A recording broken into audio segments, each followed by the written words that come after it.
It is the fight that boxing fans have been waiting for a long time to come. The undisputed junior welterweight championship of the world. The winner becomes the 6th male boxer to become undisputed in the 4-belt era. Joining me right now on stage, Hall of Fame boxing promoter, Mr. Bob Arum.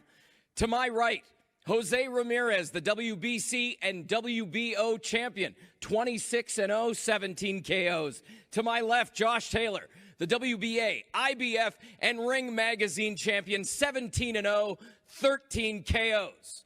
I'm excited. Bob, the first one to you. How excited are you for Saturday night? Well, I'm really excited, and it's only appropriate.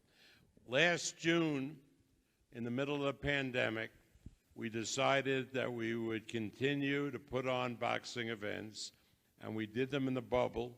We did about 40 events with no spectators, and we went through the pandemic. And now, at the end of this pandemic, which will take place the end on May 22nd, we have the best fight of the whole pandemic experience. So I am really excited because this fight, you don't have to sell anything about the fight. You just mention the two fighters, two undefeated fighters, each with two of belts of the organization, a really true unified championship. We thought for the Brits out here that we'd be having another one in August, but I guess that'll be delayed. And but at least here we are now with a true unification match. And we're not wearing masks. That's right. And look. I mean, don't get me started. But I kind of wanna. But the White House announced today that they are having meetings at the White House. No social distancing, no masks. Take off your goddamn masks out there. Anybody who hasn't been vaccinated and gets the COVID, it's on them. The pandemic is over. Over. I love it. And look, I want to talk something because there's Brits out here. Can you believe that in this country there is a ban, a travel ban, on our cousins from Britain and our cousins from the EU? They can't come in here. Absolute travel ban. And I'll tell you why that's important. And Aruski, he's not under a travel ban. Moscow, they don't care about COVID. They don't wear masks. They can come in. A Bulgarian can come in. But a Brit or a Scottish guy can't come in because of COVID. That is preposterous. President Biden, wake up. Wake up. I mean, this is important. This town relies on tourism. And how do you ban people from the UK, from France, from Germany? I mean, it's preposterous. Well, and look, I want to just go and then I'll shut up. Take Josh Taylor. Josh from Scotland. Now, under the last administration, which I wasn't a big fan of, Top Rank was considered a sports league. So if we were doing an event and we had to bring somebody in from the UK, just put in an application, brought him in. When the new administration came in, they said we were in a sports league, so they knocked us off. And now we had to bring Josh in. So they said, what you have to do, listen to this, is have him go to Mexico and spend 2 weeks in Mexico, and then he could come in. Absolutely insane. So it took a paid lobbyist and 2 U.S. senators from Nevada to get us back on the list so Josh could come here and train for the fight. Now, if that isn't silly and stupid, I don't know what is. As of the end of this fight, May 22nd, The pandemic is over. Put away your goddamn masks, and let's live a normal life. You heard it here first. The undisputed fight on Saturday is the official end to the pandemic. Josh, I'm going to come to you out of that because he said something, obviously, that I think resonates with everybody in the room. Your journey to get here. You've been in Vegas now for a minute. How has camp been here in Las Vegas? Yeah, it's been brilliant. I've loved every single minute of it. You know, just lapped up the whole experience. You know, rented a nice house outside of the Strip. Went and seen the Strip, done a few bits of shopping, a bit of normality. You know, back in Scotland, you know, it was literally going to the gym and back to the house. You couldn't go anywhere except for maybe go to the shop to get groceries, and that was it. You know, you couldn't do anything. So after a number of weeks or a couple of months in camp, it was starting to get a bit frustrating, you know, a bit boring and a bit stale. So we come out here as early as possible, you know, and it lifted our team spirits. All the team spirits were all, you know, we're all bouncing off each other. We're going out and about, doing things, living normal life, you know. It felt great again. It felt great to be back to normal. Now, you're a big talker. We all know that. No trash talk really up until maybe this afternoon with the ESPN taping. What is it about your opponent over here that, you know, garners this respect that we haven't really seen from you? I respect every fighter that jumps in the ring, you know, and you've got to respect Jose Ramirez as well. He's 26-0. He's a unified champion. He's beat everyone that's in front of him. You don't become unified world champion for no reason. He's a very, very good fighter. I've said this all along. I respect the man. I respect him, highly respect him. You know, he's got my respect from the very off. He's a great fighter. He's a great champion and a great person. But on Saturday night, as soon as that first bell goes, it's all out the window. It's all out the window. I'm going to come over to you, champ. Underdog in this one. Is that fueling the fire a little bit? You know, to be quite honest, this is the biggest fight in my career. So I'm always gonna, you know, for this fight, I was very motivated to train like the underdog, even if I was the favorite. You know, but that doesn't matter. You know, the odds makers, people's opinions, they ain't gonna help me. That's not gonna help. They're not gonna help Josh, and I'm just grateful for this opportunity. You know, it's quite an honor. You know, it's an honor for me to be facing a guy like Josh. You know, being a part of this great event, one of the most exciting fights of the year. So I'm just happy. You know. Up to this fight, you know, through camp, what have you learned about Josh that you didn't know possibly before? Well, I've always known he's been, you know, he's a great fighter, and he's very prideful with his country, and I respect that. You know, he has a lot of pride in his people and where he comes from, and you know, that's the way a champion should be. You know, I don't expect anything less from Josh, or for any great champion out there. Bob, I want to come to you real quick. Top Rank has promoted Jose since his pro debut in 2012. What can you say about how he has matured as a fighter and as a person? And here we are, prepping for Saturday night. Well, as a fighter, you've all seen his accomplishments. But I'm even more impressed with what a man he's become. I mean, in this day and age where so many athletes are really selfish, Jose Ramirez has given to his community.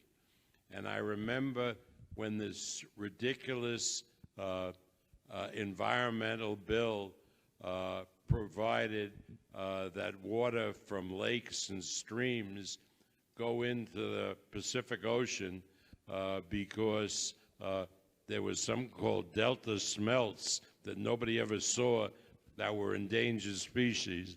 And the poor farmers, not poor farmers, big, they supply all the fruit, all the vegetables, all the nuts that we eat, not only here, but all over the world. And Jose Ramirez was in the forefront with the fight for water so that these farms and the community and these workers who worked in the fields could be productive. And it was a tough fight, and it not only ended well when the drought was over. But it carried over to a policy where a big dam was built in the area so that the water could accumulate during times of drought. He was a hero. And then immigration. His parents came over as undocumented people to work in the fields. He was born in the United States, so he automatically became a citizen. And he worked in the fields. And I don't know if anybody has been out there, but you have to understand how hard it is to work in the fields and pick the vegetables and the fruit. But he did that. And he was able, through boxing, through support of people in that area, to become a member of the U.S. Olympic team, and then go on with this career and to be a world champion. So if people say to me, are you proud of Jose Ramirez? I will say, damn proud, because what he's accomplished has been absolutely tremendous, and it's a great American story. Thank you. Josh, you're fighting to become the first Scottish undisputed champion in the four-belt era, the second Scottish undisputed champion following Ken Buchanan. What would it mean to you, to your country, to your hometown? Yeah, this fight means the world to me. You know, it speaks for itself. You've just said it there. You know, to be the first person in the four-belt era in Scotland and from the UK, it's a massive, massive piece of history. And in a sense, it puts my name in the legacy books, in the history books, you know, as one of Scotland's best ever fighters. And, you know, it's a real honour and motivation for me to do this. You know, I'm in this game to be the best and fight the best and leave my name and history in the mark in boxing, you know. So this is why I've trained so hard for this fight. You know, I've been away from home for about 6 months in this fight. You know, I've dedicated my whole life, adult life, to the sport for this moment in time. So I'm so confident leading up to this fight. It's just unbelievable. I know I've done everything right and to the best of my abilities. So I can't wait to get in there. And not only for myself, it's a massive fight. It's a massive fight for Jose as well. He's got the opportunity to become the first American and Mexican to do it as well and create history as well. So it's a massive fight for the two of us, and it's a great fight for boxing. This fight, it's a real pure boxing fight, and it's a great matchup. At what point in your career did you take notice of Jose and understand that, hey, I'm going to have to go through this guy eventually? He's been on the radar for quite some time. You know, I've known of him for a while. He's a good fighter. He's been making waves and doing well. So I've known of him for a while.